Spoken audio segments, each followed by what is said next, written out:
পৃথিবীর সব ঝড়ের সামনে যে মানুষটি সন্তানের জন্য ঢাল হয়ে দাঁড়ান তিনি বাবা। নিজের জীবন বিপন্ন হলেও সন্তানের নিরাপত্তায় যার কাছে সবার আগে। আর তেমনই এক অনন্য নজির দেখা গেল ভূমিকম্পে বিধ্বস্ত দেশ কলম্বিয়াতে। চারদিকে ধ্বংসস্তূপ, মাথার উপর নেই কোনো নিরাপদ আশ্রয়। তবুও ধ্বংসস্তূপের নিচেই সন্তানকে আগলে রেখেছিলেন এক বাবা। ৪৮ ঘন্টা পর সেই ধ্বংসস্তূপ সরিয়ে যখন বাবা ও নবজাতককে জীবিত উদ্ধার করা হলো, দৃশ্যটি ছুঁয়ে গেল লাখো মানুষের হৃদয়। গত ১০ই আগস্ট কলম্বিয়ায় ভয়াবহ ৭.৪ মাত্রার শক্তিশালী ভূমিকম্প আঘাত হানে।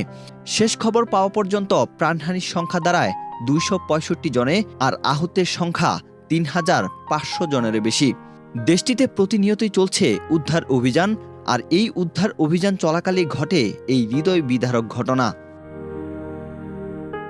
ভূমিকম্পে বিধ্বস্ত একটি বহুতল ভবনের ধ্বংসস্তূপে তল্লাশি চালাচ্ছিলেন উদ্ধারকারীরা।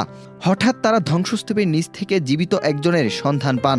উদ্ধারকারীরা জানতে চান তিনি একাই আছেন কিনা। তখন চাপা স্বরে ওই বাবা বলেন, আমার সঙ্গে একটি শিশু আছে।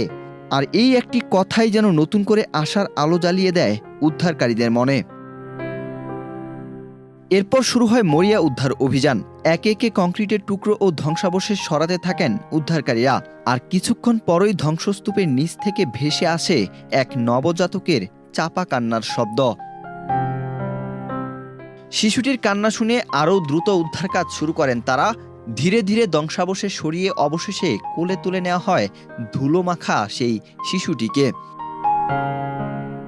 কিন্তু সবচেয়ে হৃদয়স্পর্শী বিষয় ছিল শিশুটির বাবা। তিনি তখনও ধ্বংসস্তূপের নিচে আটকে ছিলেন। তার শরীরের নিচের অংশ তখনও কংক্রিটের নিচে চাপা পড়ে আছে।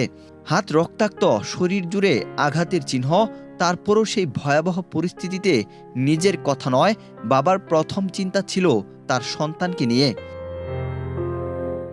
সোমবার ৭ মাত্রার ভূমিকম্পের প্রায় ৪৮ ঘন্টা পর তাদের উদ্ধার করা হয়। পরে বাবা ও নবজাতক দুজনকেই হাসপাতালে নেওয়া হয়। তাদের অবস্থা স্থিতিশীল বলে জানা গেছে। ধ্বংসস্তূপের নিচে সেই বাবা হয়তো জানতো না তিনি আর কতক্ষণ বাঁচবেন, কিন্তু সন্তানের পাশে থেকে শেষ মুহূর্ত পর্যন্ত তাকে আগলে রাখার চেষ্টা করেছেন। আর সেই বাবার ভালোবাসাই যেন ধ্বংসের মাঝেও জীবনের স্পন্দনকে বাঁচিয়ে রেখেছিল। ওয়াহিদ হোসেন জিহাদ, বাংলাদেশ প্রতিদিন।